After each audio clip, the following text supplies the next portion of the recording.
అందరికీ నమస్కారం. ఎన్నికలు జరిగింది 5 రాష్ట్రాలు అయినప్పటికీ కూడా అందరి చూపు బెంగాల్ మీదే ఉంది. బెంగాల్లో ఎవరు గెలవబోతున్నారు? ఈసారైనా బీజేపీ బెంగాల్ని గెలుచుకోగలుగుతుందా? ఈసారైనా అక్కడ మమతా బెనర్జీ అధికారాన్ని కోల్పోతారా లేదా?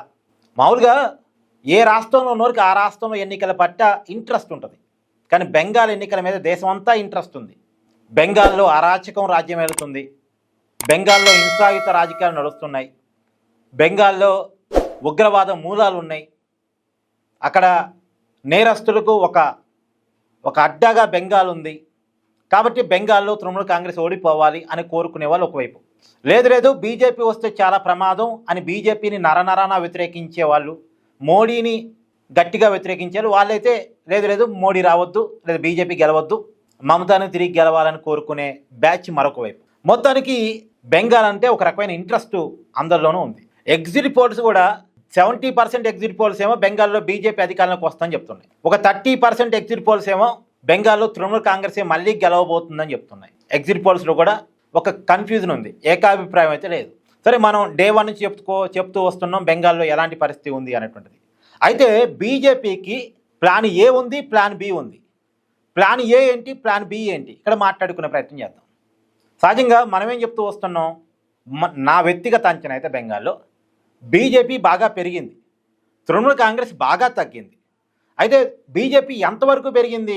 అధికారంలోకి వచ్చేంత వరకు పెరిగిందా? అధికారం వచ్చే వరకు అంటే అధికారానికి దగ్గరగా వచ్చి ఆగిపోయిందా? బీజేపీ పెరుగుదల ఎక్కడి వరకు వచ్చి ఆగిపోయింది అన్నదే కొంత కన్ఫ్యూజన్. అంటే బీజేపీ 77 సీట్ల నుంచి 120-130 సీట్ల వరకు అయితే తిరుగులేదు పక్క. కానీ ఇంకొక 20 సీట్లు కూడా గెలవగలిగి 150 సీట్లతోటి లేదా 160 సీట్లతోటి అధికారాన్ని సంపాదించుకోగలుగుతుందా?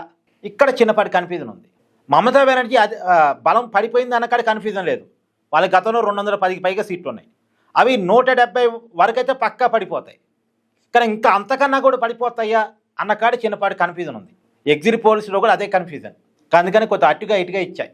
బీజేపీ బలం పెరిగింది, తృణమూల్ కాంగ్రెస్ బలం తగ్గింది. దాంట్లో ఎవరికి ఎలాంటి భిన్నాభిప్రాయం లేదు. కానీ తృణమూల్ కాంగ్రెస్ బలం ఎంత తగ్గింది, బీజేపీ బలం ఎంత పెరిగింది అన్న కాడే కన్ఫ్యూజన్. సరే, ఏదేమైనా బీజేపీకి ప్లాన్ ఏ ఏంటి, ప్లాన్ బి ఏంటి, ఎవరూ చెప్పని విషయాలు ఇవి. ప్లాన్ ఏనేమో డైరెక్ట్గా అధికారంలోకి రావటం. ఇప్పుడు మే 4న ఫలితాలు ఉన్నాయి. మొత్తం 294 స్థానాలు, 148 మ్యాజిక్ ఫిగర్.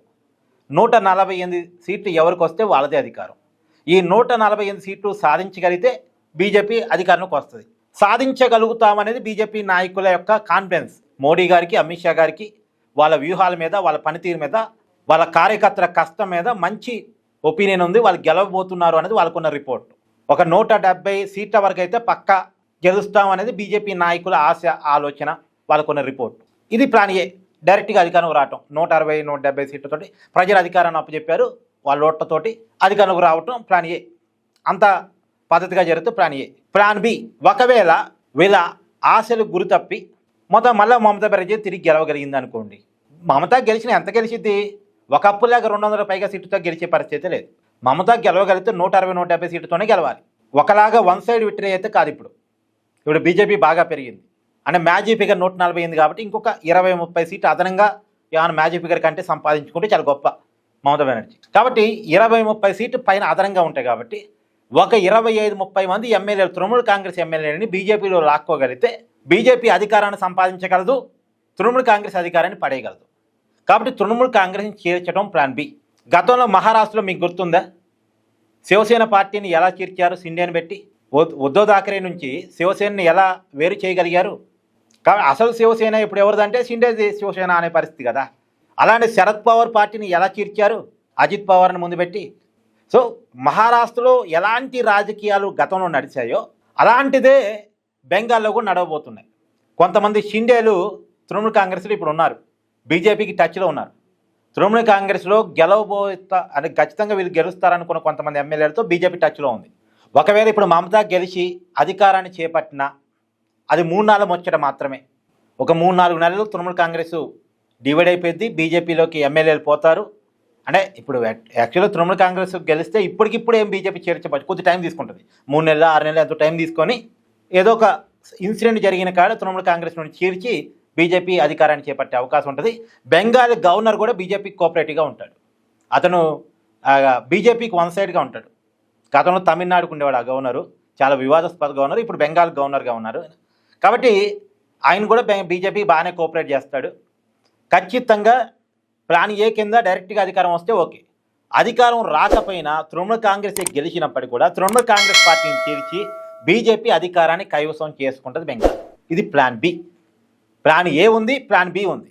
మొత్తానికి బీజేపీ బెంగాల్ని అయితే వదలటానికి సిద్ధంగా లేదు. బెంగాల్ మీద కాషాయ జెండా ఎగరేయాల్సిందే అనేటువంటి కృత నిశ్చయంతో ఉంది.